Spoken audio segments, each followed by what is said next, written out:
तर मित्रांनो सगळ्यांना जय हिंद, जय शिवराय, जय महाराष्ट्र। तर मित्रांनो आजचा आपला टॉपिक असणार आहे आई वडिलांच्या कष्टाची किंमत। तर मित्रांनो कधी विचार केला आहे का, ज्या हाताने आपल्याला लहानाचं मोठं केलं, चालवायला शिकवलं, तेच हात आज मेहनत करून आपलं भविष्य घडवत आहेत। आपले वडील दिवसभर कष्ट करतात, थकलेले असले तरी घरी आल्यानंतर आपल्या चेहऱ्यावरचा हसू बघून त्यांचा सगळा थकवा निघून जातो। तर आईच्या डोळ्यात कितीही अश्रू असले तरी ती आपल्या मुलांसमोर नेहमी हसत असते।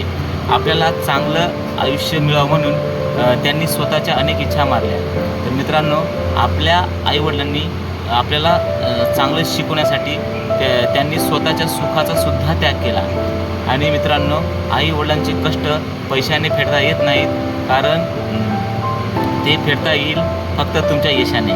तर मित्रांनो ज्या दिवशी तुमच्या यशामुळे तुमच्या आई वडिलांच्या डोळ्यात आनंदाचे अश्रू येतील, तोच तुमच्या आयुष्यातील सर्वात मोठा विजय असेल।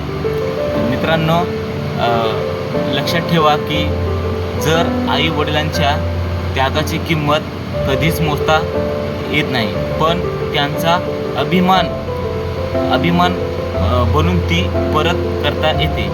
तर मित्रांनो तुम्ही तुमच्या आईवडिलांसाठी किती मेहनत कराल तेवढी कमीच आहे, कारण की जोपर्यंत तुम्हाला यश मिळत नाही तोपर्यंत तुमचे आईवडील तुमच्या मागे सावधपणे उभे राहिलेले असतात। म्हणून मेहनत करा, स्वतःसाठी नाही तर त्या दोन व्यक्तीसाठी ज्यांनी तुमच्यासाठी संपूर्ण आयुष्य खर्च केला आहे।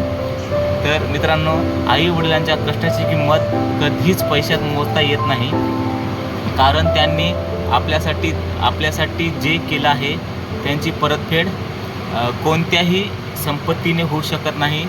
आणि जर ती होऊ शकल तर तुमच्या कष्टाने, तुमच्या जिद्दीने, तुमच्या यशाने होऊ शकते।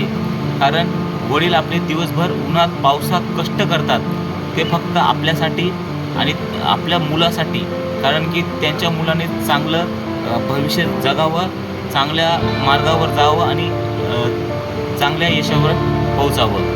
त्यासाठी वडील दिवस रात्र शेतामध्ये राबत असतात आणि आईसुद्धा आपल्या स्वतःच्या इच्छा बाजूला ठेवून फक्त आपल्या मुलाच्या चेहऱ्यावर हसू बघण्यासाठी आपलं मोठं मन आणि आपला मुलगा यशस्वी व्हावा, समाजात मानाने जगावा यासाठी ते आयुष्यभर झटत असतात। पण अनेकदा आपण त्यांच्या कष्टाची जाणीव ठेवत नाही। आणि मित्रांनो लक्षात ठेवा, तुमचं मन आणि तुमचं यश फक्त तुमचं नसतं, कारण त्यामागे आपल्या आईवडिलांचा त्याग आणि आईवडिलांच्या घामाचा मोठा वाटा देखील असू शकतो। म्हणून एवढी मेहनत करा की एक दिवस तुमच्या यशामुळे आईवडिलांच्या डोळ्यात आनंदाचे अश्रू येतील आणि ते गर्वाने सांगू शकतील की माझा मुलगा चांगल्या पोस्टवर लागला आणि त्यांनी खूप मेहनत केली। चार चौघांनी जर विचारलं की तुमचा मुलगा काय करतोय, तर वडिलांची छाती खरंच गर्वाने फुलून आली पाहिजे की माझा मुलगा त्या ठिकाणी चांगल्या सर्व्हिसला लागला आहे। तर मित्रांनो आपल्या आईवडिलांच्या स्वप्नासाठी तुम्ही चांगले प्रयत्न करा, यशस्वी व्हा, कारण आईवडिलांच्या डोळ्यात आनंदाचे अश्रू येतील। कारण जगामध्ये सर्वात मोठा पुरस्कार म्हणजे आईवडिलांच्या चेहऱ्यावर दिसणारा अभिमान असतो। तर मित्रांनो हा जर माझा व्हिडिओ तुम्ही कुठून बघत असाल, महाराष्ट्रामधून कोणत्या पण जिल्ह्यामधून जर बघत असाल, तर खाली नक्की कमेंटमध्ये आपल्या जिल्ह्याचं नाव लिहायचं आहे आणि आपल्या आईवडिलांसाठी प्लीज एक लाईक करा। ओके, जय हिंद।